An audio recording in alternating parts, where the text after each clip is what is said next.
Welcome to videotape number 3 of Combat Shotokan. In this videotape, we're going to try and focus in on hand techniques dealing with punching and striking.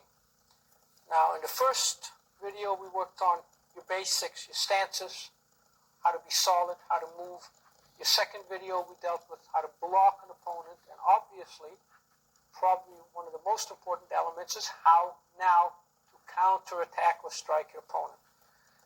Like in most traditional systems, we have different hand techniques. Basically, the hand techniques tend to be divided into punching and striking techniques. Punching techniques, as a rule, tend to be anything in which you usually go through the hips and move in a forward motion. So we'll start off with the most traditional and basic punching technique in karate, called the reverse punch. Reverse punch usually is done from a fighting position.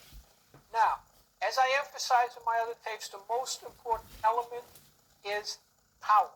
Power comes only from body dynamics. So, from a basic position or a fighting position with the hands on the hip, a reverse punch is always thrown from the rear side of the body.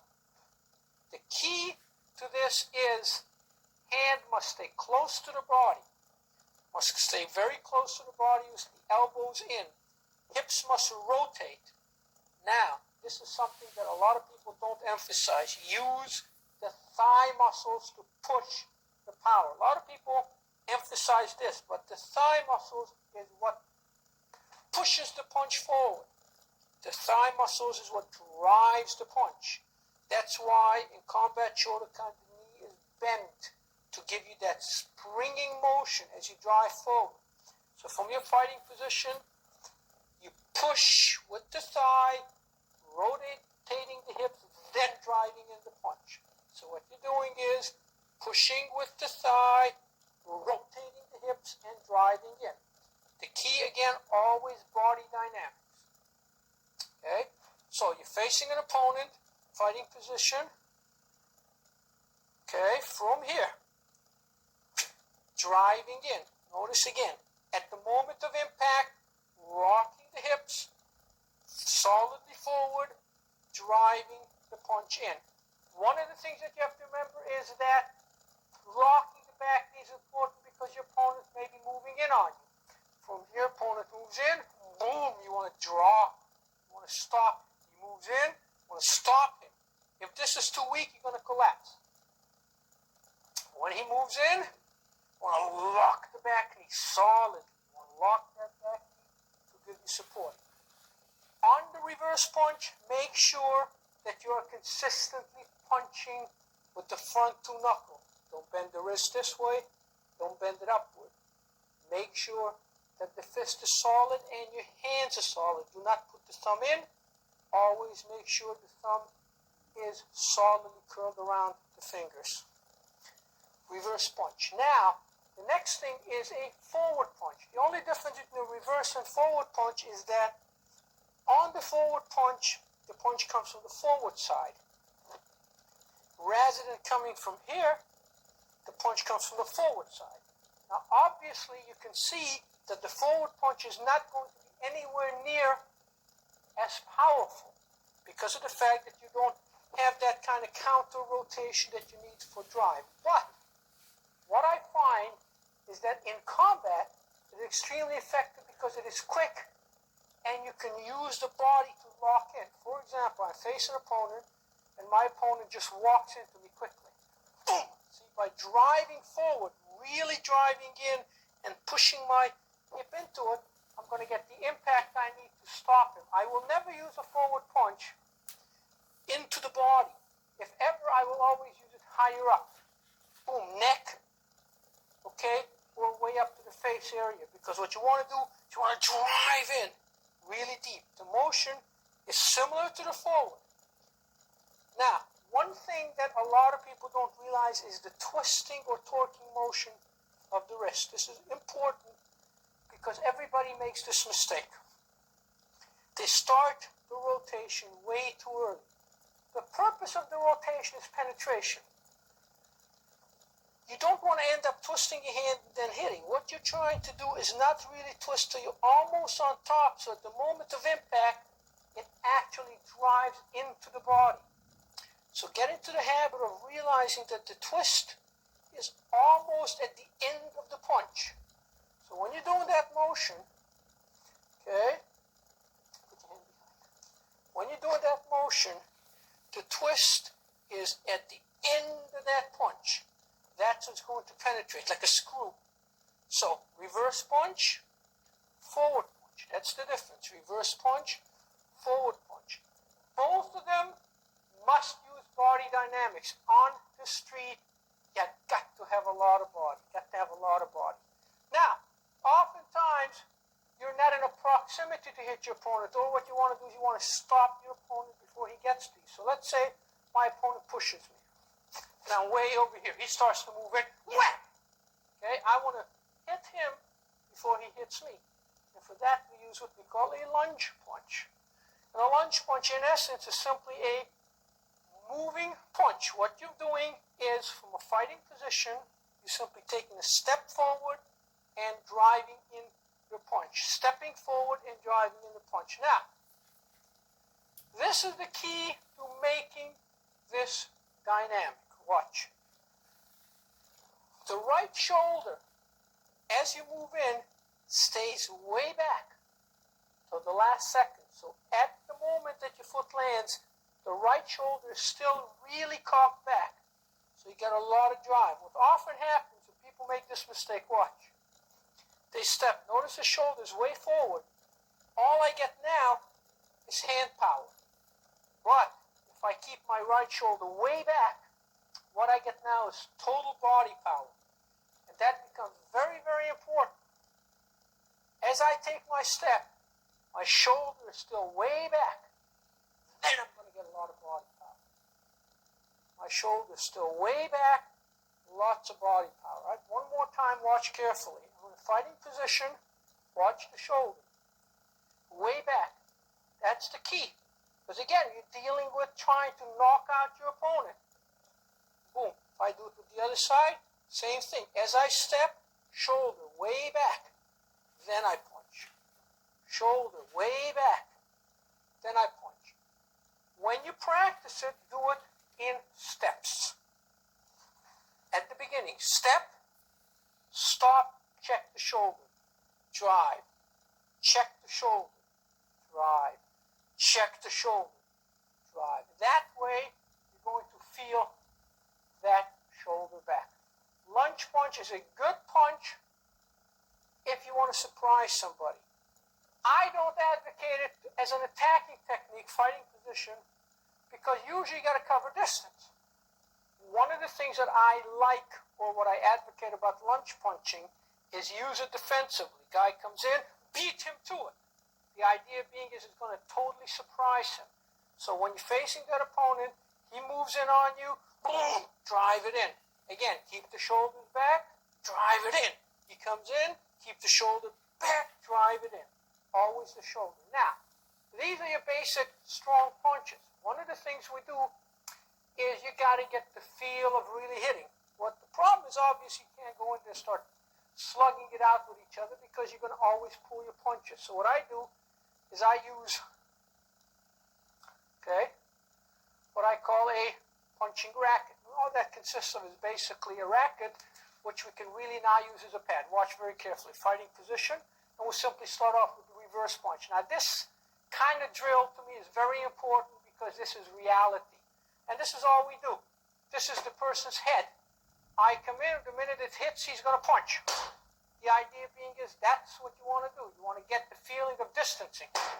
It is not enough to just throw the punch. You want to know when you're going to throw the punch. So he comes in, he's on top of you, there's your punch. Let's try it again.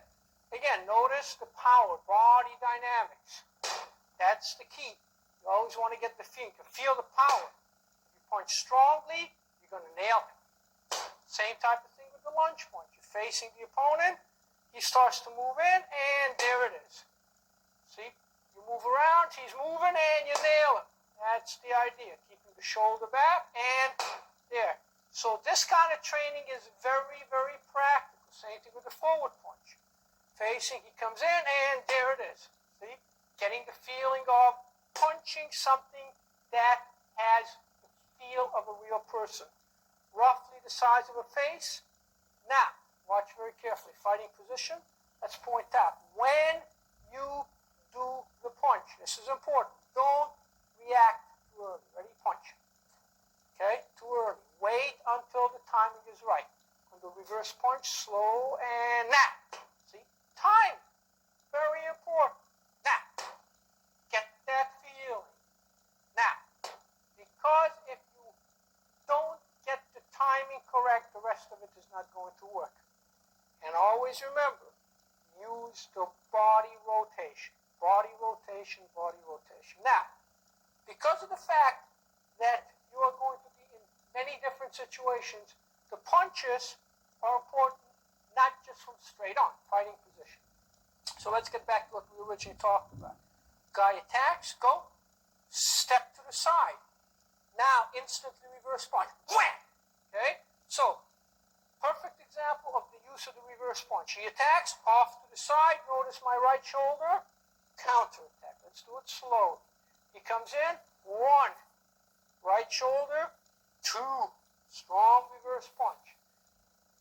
Okay, one more time. He attacks, boom, strong reverse punch.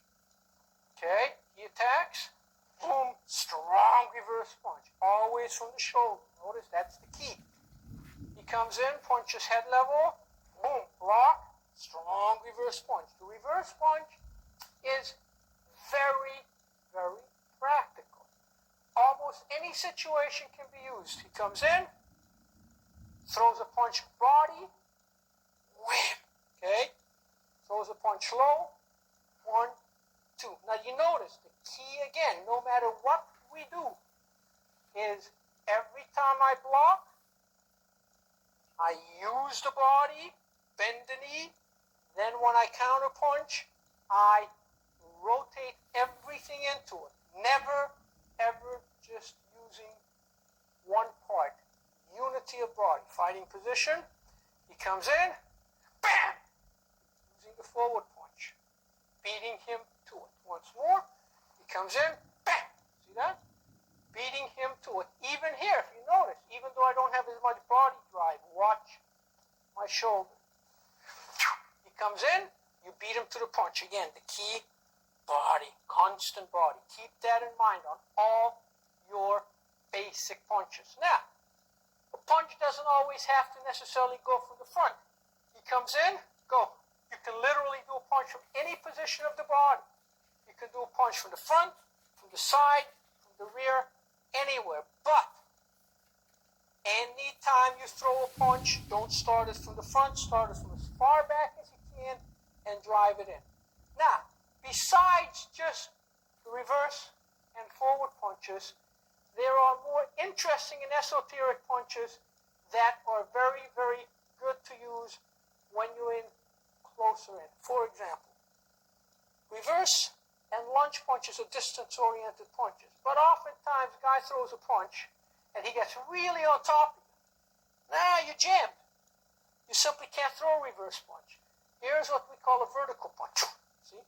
It's a much shorter punch, the fist being vertical, and going straight into the body. The key here is that there is no rotation of the wrist, and there is no driving of the shoulder. There's just driving of the hip, and the body comes to a stop at the moment of impact. It's called a vertical punch. Here. Okay, I will demonstrate it from here. Here, see? It's a much shorter punch than a straight-out reverse punch. The hand stays vertical and tenses at the moment of impact. Boom. See? Vertical punch. A vertical punch goes from the rear side only. Because of the fact that it hasn't got the drive, it simply penetrates and comes to a stop. Very, very effective in close-in combat. Punch. Boom, boom. See? Strong. Oftentimes, the guy takes a swing at you. Duck. Boom. See? Very powerful. I like to use it personally. Punch. Boom. Right into the groin. Enormously powerful technique. Come in again. Stop the hand. When you moved in real tight, totally exposing the rib cage. Boom. Drives right in. See See that? One more time. He comes in, block, boom. See that? Hand doesn't turn, remains perfectly vertical. Very powerful punch, called a vertical punch. Now, oftentimes a vertical punch, if you're really close and he comes running in at you, boom, can be used just to the face. From here, he comes in, boom. See? Strong and quick. Short, quick, right to the face. And remember, on the street, surprise, surprise, surprise. He runs in, boom. See? I don't have the time to wind up. My hands are doing something else. Right away. Once again, from here, comes in, boom. Let's try it once more. I'm sort of standing there holding my jacket or my tie. He moves in on me. Go. See that? Vertical punch. Not having to come from the hip, can come anywhere. Straight punch. Now, make sure again with the vertical punch that you're punching with the two knuckles. Now, once you've got the vertical punch, there's a variation on that that's called an uppercut. An uppercut is even a shorter punch, and what that does, in essence, it drives in and comes to a stop right by your elbow. When the elbow and the hip start to lose itself, you stop. See that? Very powerful. The hand is held this way, not this way, nor this way, upward. Driving in. Now, the fallacy about the uppercut is that it does not go upward. It goes straight into the body. Again, coming from the rear, straight in. Coming from the rear, straight in. Very important to get the idea that when the opponent is on top, he throws a punch and you're close. Notice. Boom. Very solid. Notice. Boom. Very solid. Comes in, close to the body, solid, making the opponent double over. So he comes in, you do a block, boom, boom. Okay? Again, notice everything is done with the hip. Everything is done with the hip. Okay? Let's try it from the other side. We'll punch that hand. 1, 2. Okay? From here, here. Elbow and hip almost lined up. You do not extend this punch. You stop it. And then you finish off your opponent and do whatever is necessary. Uppercut. From here, body rotation. Remember, all of these things can be used in any situation. You don't always have to block. Opponent comes in, punches. 1 and 2. Watch carefully. Go from over there. Okay? I move away, and now I move in deep. If I don't want to do a reverse punch, I can drive in and boom, use an uppercut. Or if I did the technique we learned earlier, he comes in with a lunge punch straight, and I go in deep. Boom. See that? Once more. Boom, block here, real close. Perfect position. Okay, so an uppercut going straight in. Now, another thing that I am a real advocate of is a palm heel strike. Palm heel strike is like a punch. It's really a punch as far as I'm concerned, even though it's called a strike. It's like a punch. The only difference is that it is done with the palm heel. That's this part of the hand. The palm heel of the hand does the punch. And the advantage I find to that, no matter how strong your knuckles are, hitting things like the face or the bone, there's always an opportunity to break or hurt yourself. Especially to women, I'm a total advocate of using the palm. As a matter of fact, I totally suggest it to my students that by rule, if you ever go to the head, always go with the palm heel because you simply eliminate any chance of hurting your knuckles. The technique is done almost identically to a reverse punch. Starting from here, you make the motion and strike. From here, motion, strike. From here, strike. From here, strike. Again, the advantage being is that it is very, very difficult to hurt that part of your hand. Now Watch carefully from here. Watch the hand. Rotates and hits. See at the last second. Now, one of the things you have to be careful about is that you don't want to stick your thumb out. You don't want to end up having your thumb out here. Always keep the thumb in, and notice the hands aren't straight, it's a little bit curved. And at the moment of impact, you're not at a 90 degrees, you're at a little bit of 45 degrees. See the hand? 45 degrees.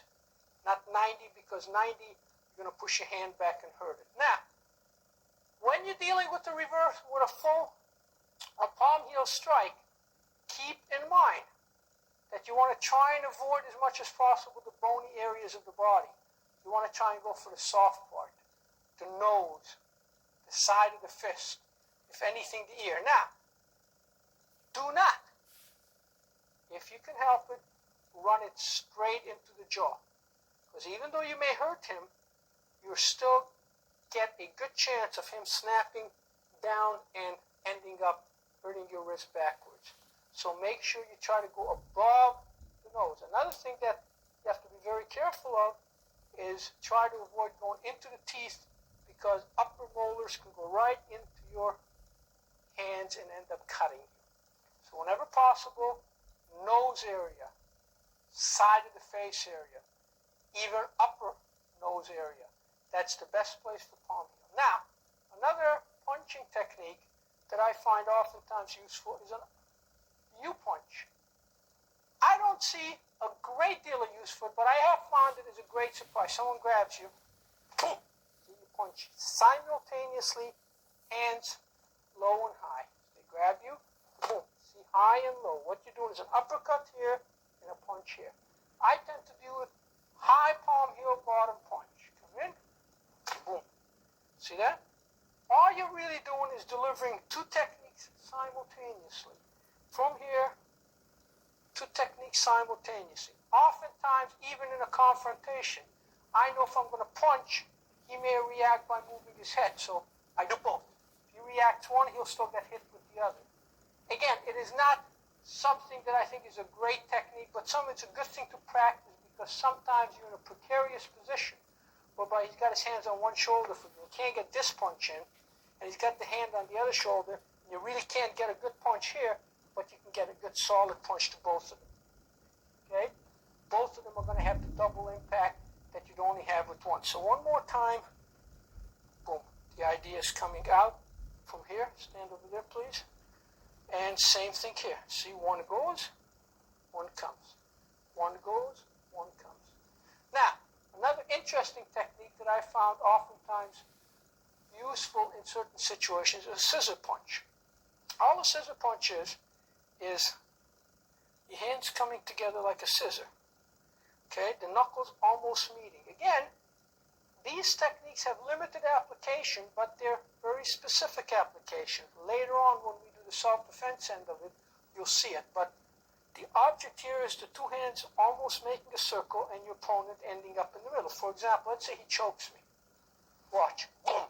See? Both hands being hit right there. Okay, so he's choking. You can see both hands coming. One of the best applications of this is when he gets you in a headlock, for example. Okay, gets you and both hands are coming together. Okay, both hands together. Boom. Okay, one hitting the back or the groin and back. So what you're doing is bringing the hands together, totally together, making sure that the impact is very solid.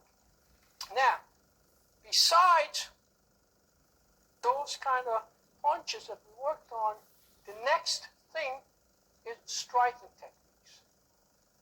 There's a little difference between striking and blocking.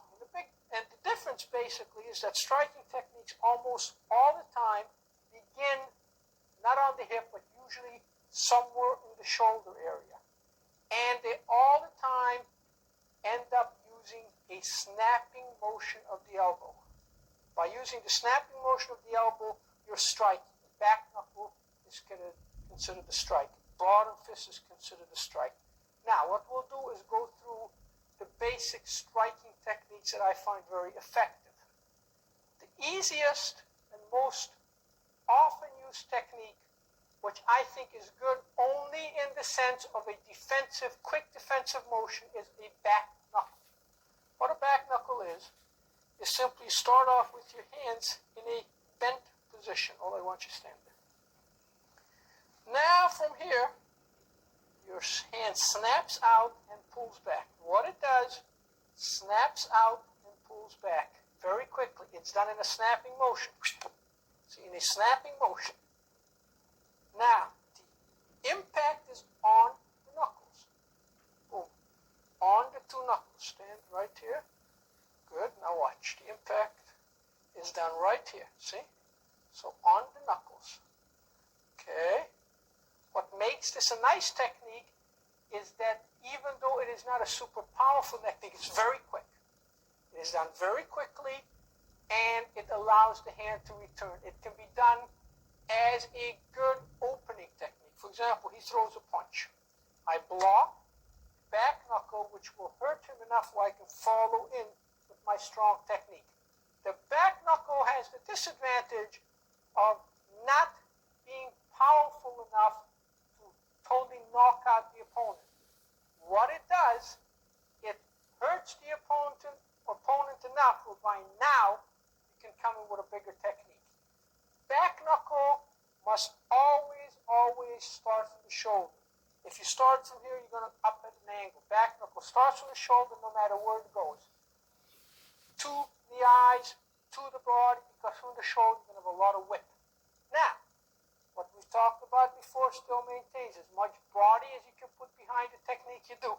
So therefore, even when you do back knuckle, lots of body. See, that's the key. Lots of body. Lots of body. So I always use it with body motion. Snap, pull. We do it to the other side, the same basic difference. See? Snap, pull. That's the key. Snap, pull. Notice again, back of the knuckle. Pull it back. Now, once more time, simple practical application. He throws a punch. I block, back knuckle, and back. So the back knuckle has that application. Now, as far as I'm concerned, the most practical of the striking techniques and a much more powerful technique than the back knuckle is a bottom fist.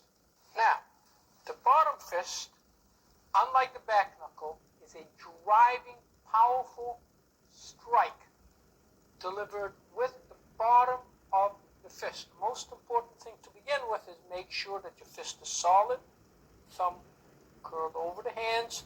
Now, the bottom fist strike is unusual because there is more than one variation on the same thing. Let's start off with the most basic bottom fist strike.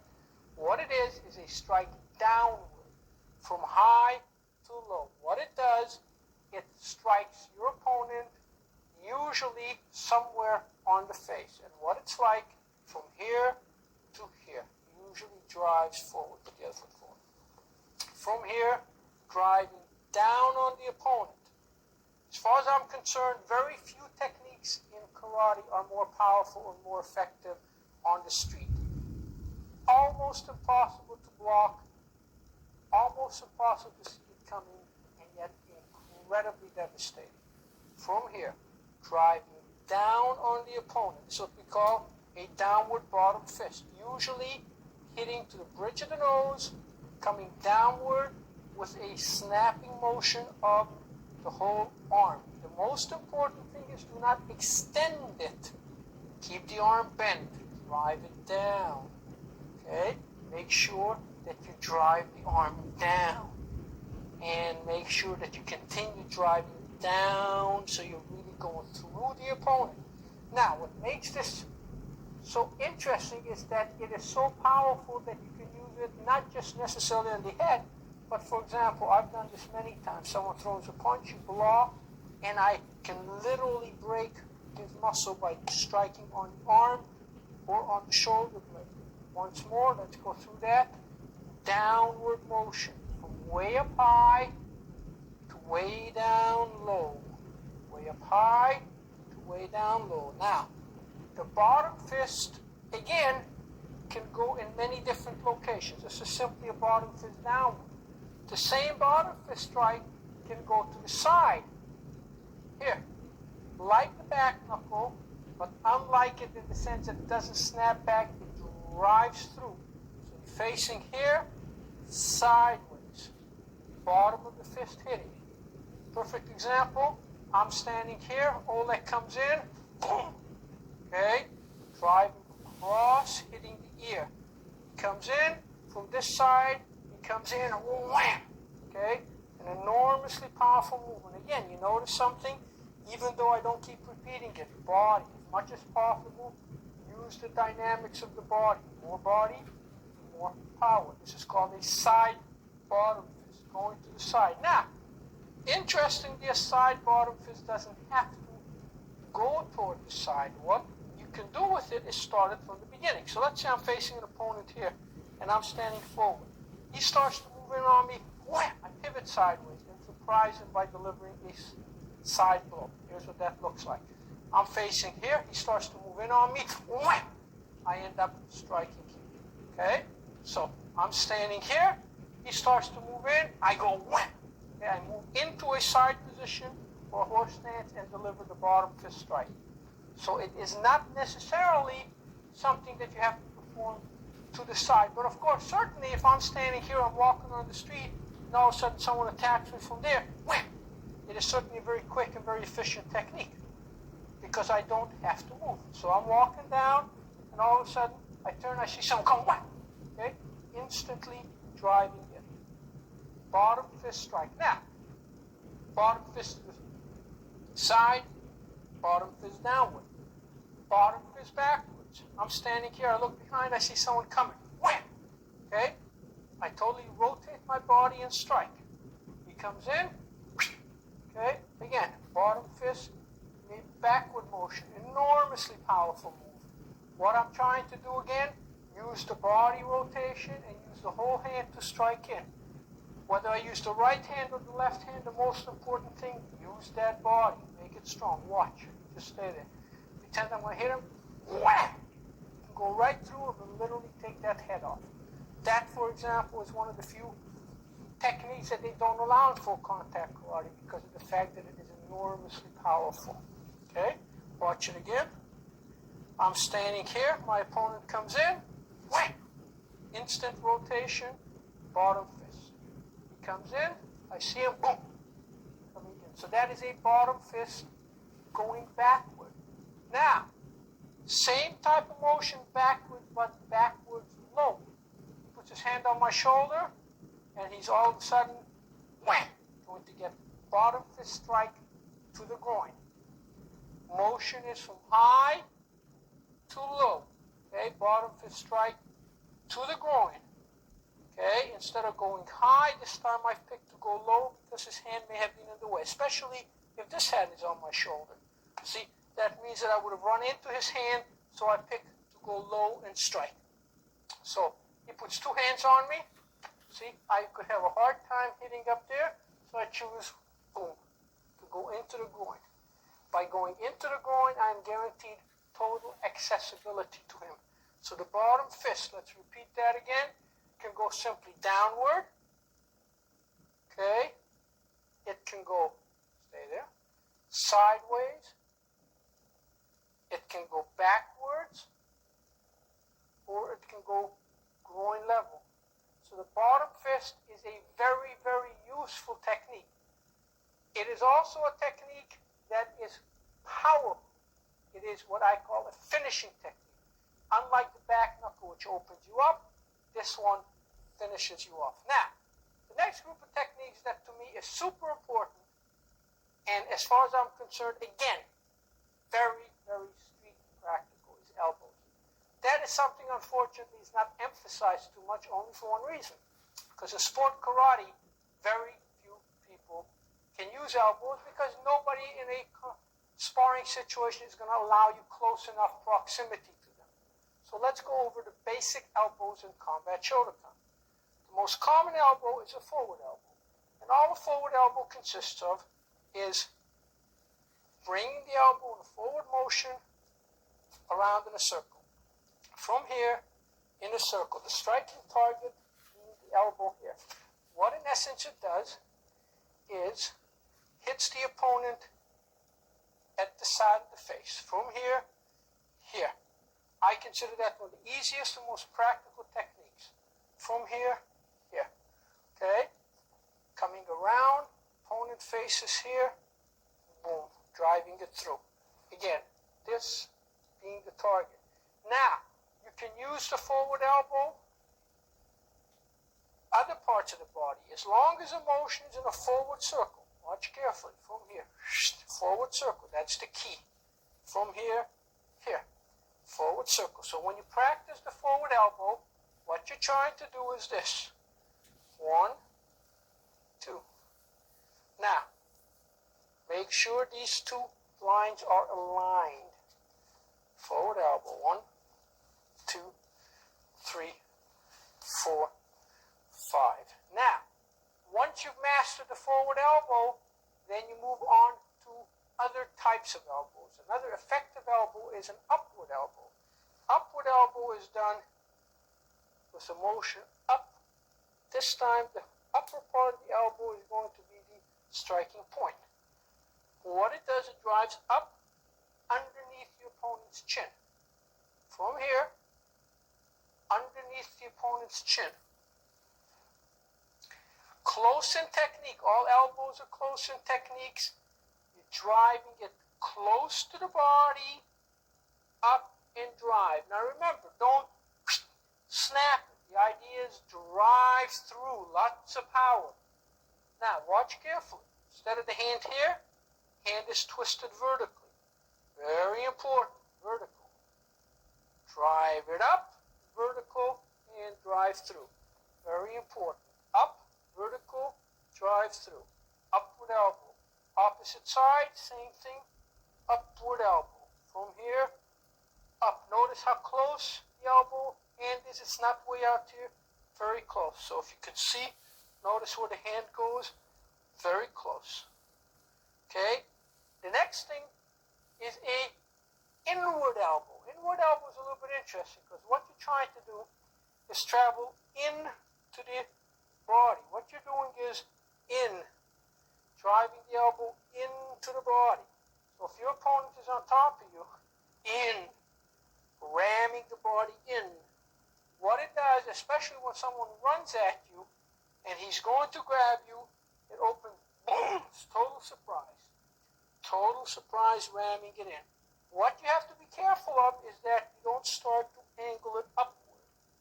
Once your fist reaches your face level, then you go straight in. Straight in. Now notice, most of these elbows tend to come from the rear side. And the reason being is because that's where you're going to generate the most body torque. Body torque being important. Drive it in. Drive it in. Body torque being super important. So, what you're doing is, opponent comes in, boom, driving it in. Opponent comes in, driving it in. Okay? Forward. Now watch it carefully from the opposite side. He comes in slowly, boom, straight in, boom. See? Again, boom, straight in. This is called an inward elbow. Now, the next elbow technique that is extremely effective is a back elbow. And all a back elbow consists of is an elbow straight back. The mistake most people tend to make is they tend to go upward. A back elbow doesn't go up, it goes straight in. From here, straight in. Straight in here, strong and solid. Strong and solid. Strong and solid. Now the obvious application of it is when your opponent's behind, he's going to grab you. See, boom. Okay? Hand is around your neck, for example. Boom. Solid elbow. Again, you don't want to angle it. You want to come straight back. Solid elbow. What you don't want to do is, again, don't want to come up. Hands out as far as you can, and then bring it back. Tighten it up against the side of your body, and make sure that you keep it strong there. Side of the body, strong. Side of the body, strong. Side of the body, strong. That is a backward elbow. Now, an interesting elbow that I find useful is a side elbow. And what a side elbow is an elbow which you're going sideways. Again, the niceness of that thing is that it's a surprise. For example, if let's say my opponent tries to grab me from the side, boom, okay, surprise, side elbow, okay? So what it does, just stay there, is sideways. In a straight line, traveling sideways. Okay? In a straight line, traveling sideways. What's nice about it is you can angle anywhere you want to angle. Any which way you want to angle it. Side elbow. The nice and beautiful thing about the side elbow is unexpected. People don't expect the elbow to have as much power coming off. Now, side elbow, interestingly, doesn't have to go up. Side elbow could go low. For example, my opponent grabs high. See, boom, side elbow low. Does not necessarily have to go high. For example, if his hand is here, I'm going to have a hard time going there. I go low. Okay? Side elbow low. You can either keep the hands open on this one or keep it tight. Side elbow low. Now, the last, but also very interesting elbow is a downward elbow. And what the downward elbow simply consists of is hands up high, bringing it low. Hands up high, bring it low. Now, hitting with this part. High and low. Now, what's interesting is a lot of people use the side elbow as a follow-up. For example, I kick my opponent, he doubles over, and then I go boom. Now, that is a very practical and true technique. But what I find is that you don't have to use it only in that sense. For example, opponent grabs you. Watch. Boom. Strike and go right down on the arm. I even find it, for example, useful as a block. Let's say he punches with that hand. I block. Now watch carefully. Boom. I bring the elbow right down into the face. Once more. Okay. One or right down into the collarbone. Block. Here. Into the collarbone or into the arm muscle. Very, very powerful. I have broken someone's nose just using that, coming down on the face. So the downward elbow. Now, all of these things obviously are effective only if you practice lots of body and lots of dynamics. And remember, an elbow requires wind-up. You're not going to get a lot of power out of this. Wind-up. You're not going to get a lot of power out of this. Wind-up. Everything you do, wind-up. That's the key to getting a lot of power. Now, there's one more technique in the striking things that I like. Again, this is a technique that's not too often used, but it's good to know. It's a rich hand. And a rich hand basically consists of this hand going in this motion. And the only practical application I've ever found for a rich hand is it is a terrific strike if you want to go in between an opponent's groin, in here. I don't necessarily like it when it comes to this. I much prefer this kind of thing, but this kind of motion is a very nice motion, okay? Flat of the hand, it's very simple to do. All you have to do is strike in to the opponent, straight in. All it is a straight motion. Now, when it comes to striking the neck area, I prefer what we call the side edge strike or a knife hand strike. All that consists of is a chop. This is the old karate chop, okay, in which you begin with your hands in a high uprise position and you strike down into the opponent's neck. The key here being is that the hand turns at the last second and strikes your opponent. The striking surface being the side or the ridge part of the hand. Not up on the fingers because you're going to get them hurt here. It is extremely effective in a number of situations. Number one, as far as I'm concerned, it is one of the only techniques in which I think you can actually kill a person with. And that is a chop to the throat area. Now, obviously, if you're in a life and death situation, that's going to stop anybody of any size and any strength. Chop simply to the Adam's apple.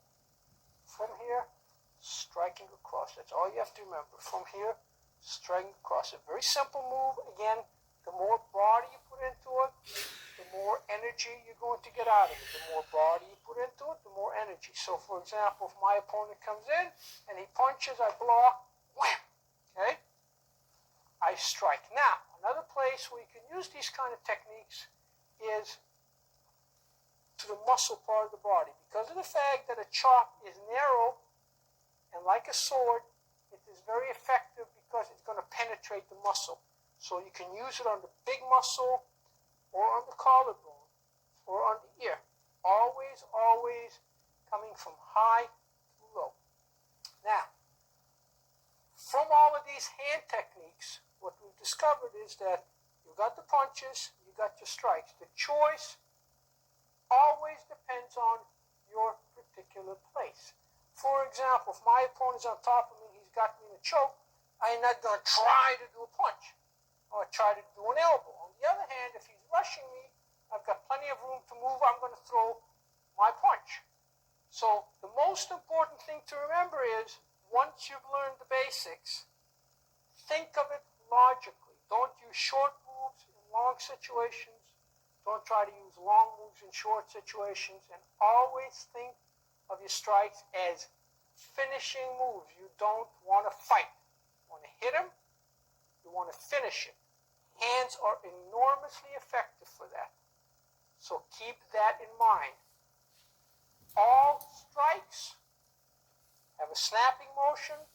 All punches have a driving motion. Now, once you have the hand techniques, in the next tape, we're going to go into using foot techniques.